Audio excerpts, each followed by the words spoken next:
하나님 말씀은 구약성경 신명기 22장 22절에서 30절까지입니다.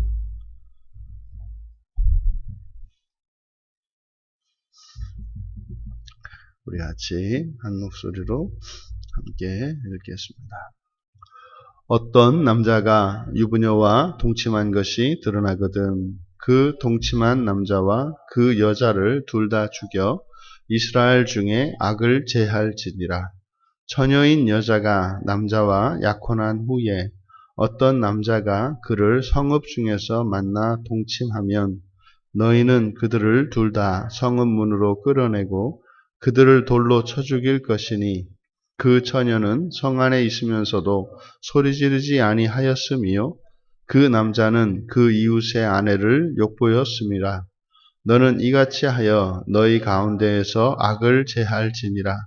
만일 남자가 어떤 약혼한 처녀를 들에서 만나서 강간하였으면 그 강간한 남자만 죽을 것이요 처녀에게는 아무것도 행하지 말 것은 처녀에게는 죽일 죄가 없음이라.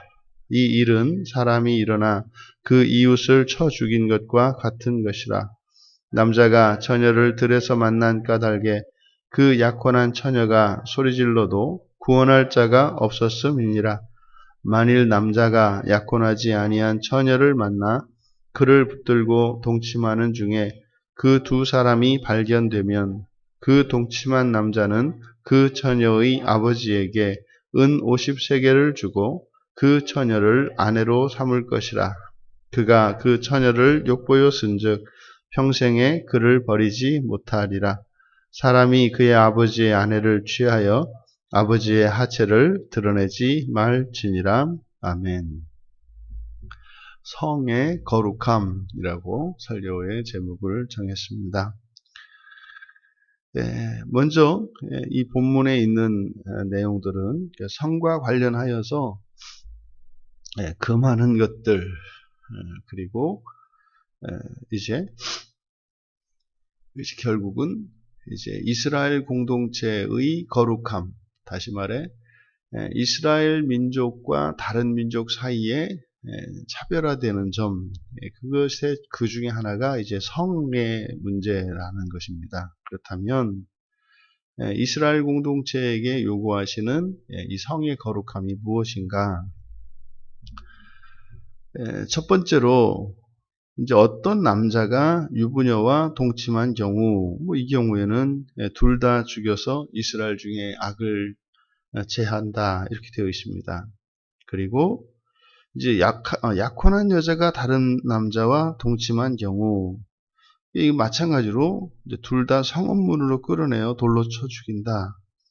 약혼한 여자나 유부녀나 다르지 않습니다. 남자가 어떤 약혼한 처녀를 이제 강간한 경우, 이 경우에는 강간한 남자만 죽이고 처녀에게는 죽일 죄가 없다. 이것은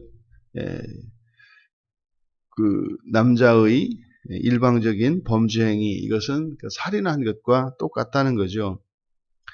그리고 남자가 약혼하지 아니한 처녀와 동침하는 중에 이제 발견된 경우, 그 경우에는 동침한 남자는 아버지의 명예를 더럽힌 것이 되기 때문에 은 50세겔을 이제 아버지에게 줍니다. 그리고 그 처녀는 이제 평생 버리지 못하는 아내로 삼아야 합니다. 그리고 이제 아버지의 아내를 취하는 경우, 여기서 아버지의 아내라는 것은 엄마를 이야기하는 것이 아니라 이것은 그때 당시에 고대에서 남자들에게 있어서는 성은 굉장히 자유로운 것이었죠. 그래서 아버지가 취한 여자는 절대로 취할 수 없도록, 그럼 여기에서 이렇게 규정하고 있는 이런 성에 대한 이런 법적인 요구들, 이것을 이제 오늘날 우리들의 삶의 정황과 이렇게 비교해 보아도 훨씬 더 강하고 엄격한 성적인 규제를 두고 있습니다. 그리고 사실상 고대로 거슬러 올라가면, 그러니까 이게 고대냐 현대냐의 문제가 아니라 이 성의 개방성이라고 하는 것은 항상 끊임없는 요구입니다. 그러면 지금 성경에서 이제 가나안 땅에 건너가서 너희들이 이제 이 성의 문제에 있어서 가나안 족속과 구별되어야 하는 것이 이런 것이다 라고 이렇게 말씀을 하고 있는데, 이 성의 문제, 성의 거룩함에 있어서 핵심은 생명과 무관한 성은 금하는 것입니다. 생명입니다. 1차적으로 이 성이라고 하는 것은 생명과 관련이 되어 있습니다. 사람과 동물의 차이점, 사람에게는 계보, 족보라는 것이 있습니다. 동물들에게는 그게 없습니다. 그러면 이 성이라고 하는 이것은 계보를 가능하게 해요. 그래서 그 조상이 누구인지, 그 후손이 누구인지 그것이 이렇게 선으로 쭉 연결이 됩니다. 왜 이런 것을 이스라엘 백성들에게 요구하는 것일까? 이것은 사람에게는 창조될 때부터 이 창조의 목적, 그것이 이 세상을 다스리도록 하신 것입니다. 그럼 세상을 다스린다라고 하는 것은 가장 기본이 되는 것이 질서 안에 있어야 합니다. 그래서 인간은 생명에 있어서도 질서 안에 있어야 합니다. 그래서 그 질서가 부부관계인 것이고, 그리고 이 성의 문제가 생명과 무관한 성은 성경에서는 허용하지 않습니다. 이게 거룩한 하나님 백성에 구별되는 점입니다. 두 번째로 이 성과 관련해서 바로 약혼과 관련되는 겁니다. 그러니까 약혼과 혼인을 동등하게 두고 있거든요. 그러니까 유부녀와 동침한 경우나 약혼한 여자와 동침한 경우 둘 다 똑같이 결혼한 것으로 취급을 합니다. 그러면 왜 이 고대 히브리 세계에서 왜 약혼식과 결혼식을 나누어 두었을까 하는 것입니다. 그러니까 약혼한 여자는 결혼한 여자하고 하나도 다르지 않아요. 그러니까 이미 약혼한 순간 그것은 한 남자의 아내가 되는 것이고, 한 남자는 한 여자의 남편이 되는 것입니다. 그런데 왜 약혼해서 결혼까지 기간을 대략 1년 정도를 띄웁니다. 그런데 왜 그걸 띄워놨을까? 바로 그것은 임신 때문입니다. 1년 정도의 기간을 둠으로써 그 아내 되는 그 처녀의 잉태되어지는 그 생명의 씨가 다른 씨가 아닌 것을 입증하기 위한 것입니다. 그래서 약혼을 했다 할지라도 성관계는 금함으로써 그 여인의 그 아내 된 처녀의 순결을 입증하는 겁니다. 그렇게 해서 이 생명의 씨가 섞이지 않도록 하려고 하는 목적입니다. 그래서 약혼한 것은 결혼한 것과 동일하고, 오히려 그 약혼의 기간은 이제 아내 되는 처녀의 순결을 입증하기 위한 증거 기간인 것이고, 그것이 사실상 이제 보증인 거죠. 그리고 약혼한 여인이라 할지라도 강제로 이렇게 강간을 당한 경우에 있어서는, 그렇다면 단순히 육체적 순결만을 요구했다면 동일하게 취급해야 될 것입니다. 그것이 강제적인 것이 되었든 아니면 합의에 의한 것이었든 성관계 자체가 단지 육체의 생명의 그 순수한 혈통을 유지하기 위한 온전한 계보를 지키기 위한 것이었다면, 그것이 어떠한 경우에든, 이렇게 여인의 경우에 그렇게 성적으로 누군가에게 그렇게 당했다면, 그것도 불결한 것으로 봐야 합니다. 그런데 성경은 그렇게 이야기하지 않습니다. 들판에서 이렇게 누군가의 도움을 청할 수도 없고, 일방적으로 강간을 당한 경우에 있어서는 죄 없다라고 선언을 합니다. 그러니까 육체적 생명과 성은 육체적 생명과 절대적으로 관련을 시키지만 또한 거기에 이제 변수가 되는 것은 정신적인 순결, 영적인 순결입니다. 그러니까 만약에 일방적으로 이렇게 당한 경우에 그때 있어서는 이 처녀의 정신과 그 마음과 그 영혼이 더럽혀지는 게 아닌 거죠. 그래서 이런 성적인 거룩함이라고 하는 것은 육체적 순결과 정신적인 순결 모두를 요구합니다. 이것은 바꾸어 말하면 사람의 마음을 알 수 없습니다만 이제 결혼이라고 하는 그러니까 부부의 관계를 그러니까 결혼을 통해서 이제 부부 관계가 맺어지는데 그 부부 관계 속에 또한 겉으로 드러나지 않는 요구되어지는 순결이 무엇이냐면 정신적인 순결인데 그것은 몸으로만 합하여지는 것이 아니라 정신적으로 영적으로도 하나가 되어야 할 것을 요구하는 것입니다. 그러니 성경에서 이 성의 거룩함과 관련해서 우리에게 그 거룩하도록 요구하시는 첫째는 육체적 순결인데 그것은 생명과 육체적 생명과 연관되어 있고 두 번째로는 정신적인 순결인데 이 정신적인 순결은 영적 생명과 연관되어 있습니다. 그래서 이 부부의 성의 거룩함이라고 하는 것은 하나님과 하나님 백성의 순수한 유일실 신앙과 직결되어 있습니다. 성은 생명과 관련했을 때만 그리고 정신적으로 사랑하는 관계에서만 가능하도록 하나님께서 열어두심으로써 하나님과 하나님 백성된 사람 사이의 이 거룩한 혼인, 결국 이 세상에 태어난 모든 사람 가운데 이제 그리스도의 신부로 부르심을 받는 하나님의 백성들, 그들이 이제 하나님의 자녀가 됩니다. 그러니까 우리 신자들의 위치는 이중적이죠. 그리스도의 신부가 되고 동시에 하나님의 자녀가 됩니다. 이게 어디예요? 그러니까 하나님과 하나님의 신부 사이에서 태어나는 것이 그리스도인입니다. 그러니까 여기에 지금 등장하는 어떤 남자가 누굽니까? 영적으로는 사탄 마귀인 거예요.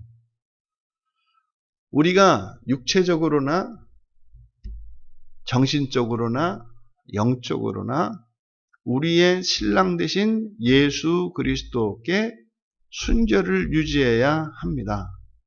그러면 부부관계에 있어서 성과 같은 것이 무엇이냐면 예배입니다. 오직 우리는 하나님 한 분께만 예배를 해야 합니다. 그러니까 예배에서 우상숭배라고 하는 것은 부부관계에 있어서 다른 남자와 성관계를 맺는 것과 동일한 것입니다. 이것의 궁극적인 목적은 뭐라고요? 온전한 하나님의 씨라고요. 그렇게 함으로써 온전한 하나님 자녀가 되어야 하나님 나라에 들어갈 수 있습니다. 이 가정에서 성의 거룩함은 결국 이 땅에 임할 하나님 나라를 위하여 우리들이 그 하나님 나라에 들어가기 위해서는 순수한 하나님의 혈통, 온전한 하나님의 자녀가 아니고서는 그 나라에 들어갈 수 없기 때문에 우리들에게 이 가나안에 들어가고 있는 이스라엘 백성들에게 성적 거룩함을 요구하는 것입니다. 이것은 오늘날 단지 우리 그리스도인들에게는 성의 윤리로서만 이것을 이해하려고 해서는 안 됩니다. 이것을 우리의 예배와 관련하여 적용시켜야 합니다. 물론 이것은 분명히 성적 타락은 우리의 신앙의 타락과 우리의 영적 타락에 직결된다고 하는 사실을 잊어서는 안 됩니다. 근데 그것은 이미 구약의 수준이고 우리들에게는 바로 이 예배에 대하여 이 성의 거룩함의 문제를 예배와 관련시켜야 한다는 말이에요. 이 말씀 자체는 단지 남녀 관계에 이런 가정의 성적 윤리를 담고 있습니다만 목적은 그것이 아니라 뭐예요? 예배입니다. 예배. 그러면 우리가 마치 사랑하지도 않는 남자와 사랑하지도 않는 여자와 부득이하게 피치 못하게 이런저런 사정으로 인해서 결혼을 하는 것이나 마음을 실어 예배에 참여하지 않는 것이나 동일하게 보는 거라고요. 그러면 내가 주님의 신부이면서 동시에 내가 주님의 자녀가 되잖아요. 그러니까 나의 순결은 곧 하나님, 순수한 하나님의 자녀가 된다 이 말이에요. 마치 부정한 여인과 같은 나를, 그러니까 죄인인 나죠. 죄인인 나를 주님의 신부로 삼으셔서 나를 의롭게 하시고 거룩하게 하십니다. 그래서 결국은 부활함으로 이제 마치 신랑 되신 주님과 신부된 나 사이에서 부활한 또 다른 나라고 하는 자녀를 낳는 거죠. 그렇게 해서 이제 주님의 나라에 들어가게 되는 것입니다. 근데 이 놀라운 신비의 연합과 이런 생명의 거룩함의 그 관계가 뭐예요? 성경에서는 지금 결혼관계로 그리고 성관계로 나타납니다만 그것은 우리가 세례를 받아서 결혼하고 그리고 이 예배를 통하여 우리가 그 하나님 나라를 위하여 준비되어지는 것입니다. 그래서요, 예배당이 아닌, 그러니까 하나님을 예배하는 것이 아닌 다른 곳에서 결단코 우리는 예배를 해서는 안 됩니다. 뭐 마음이 중요하지 뭐 그런데 가는 게 뭐 어떤가? 안 되는 거죠. 그런 게 아닙니다. 예배의 처소는. 또 몸으로 참여했으면 되는 거지. 출석했으면 되는 거지. 그것이 아니다 이 말입니다. 목적은 이 두 가지 육체적인 순결과 정신적인 순결을 우리에게 요구한 것은 영적인 거룩함을 통하여 영생을 얻은 온전한 부활에 이르게 하시고자 함이라는 것입니다. 그러니 우리 그리스도인들에게 있어서 이 예배는 거룩한 것입니다. 우리의 신랑 되신 예수 그리스도 앞에 나오는 것이고 우리가 사랑하는 주님 앞에 서는 것입니다. 하나님은 결단코 거룩하지 않은 채 우리들을 만나시는 적이 없어요. 하나님 존재 자체가 거룩하시지만 거룩하신 하나님조차도 신부된 교회를 만나기 위하여 전력을 다하셔서 거룩함을 유지하시고자 하신다 이 말이에요. 우리 또한 이 성의 거룩함을 통해서 우리들이 다시 한번 이런 성윤리에 대한 성경적인 요구로 우리가 회복되어야 할 것입니다. 하지만 거기에서 더 나아가 우리들은 영적인 거룩함을 위하여 예배에 임하는 우리들의 마음가짐과 우리들의 태도가 어떠하였는가 하는 것을 되돌아봄으로써 육체적인 순결뿐만 아니라 정신적이고 영적인 순결을 회복할 수 있는 우리 모두가 되시기를 주님의 이름으로 축원합니다. 존귀하신 하나님, 저희들이 하나님 앞에 나와 이 예배당에서 하나님을 예배할 때마다 저희들이 온 마음을 당하여 오직 하나님 한 분만을 우리의 마음에 두며 또한 그러한 저희들을 거룩하게 하시는 하나님의 놀라운 은혜의 일들이 일어나는 것이 예배의 자리임을 믿습니다. 저희들의 예배 생활을 돌아보게 하시고 또한 무너져가는 이런 성윤리, 이것을 통해 다시 한번 저희들이 그 하나님 나라를 위하여 살아가고 있는 거룩한 하나님 자녀 되기 위하여 살아가고 있는 것이 저희들의 인생인 것을 기억하게 하셔서 이 부부관계에 또 인간 사회의 거룩한 성윤리를 통하여 하나님과의 영적인 거룩함을 추구하며 그렇게 마침내 주님과 완전히 연합되어지는 그 날의 소망을 두고 거룩하기 위하여, 거룩함을 유지하기 위하여 살아가는 저희들이 되게 하옵소서. 감사하며 예수님의 이름으로 기도하옵나이다. 네.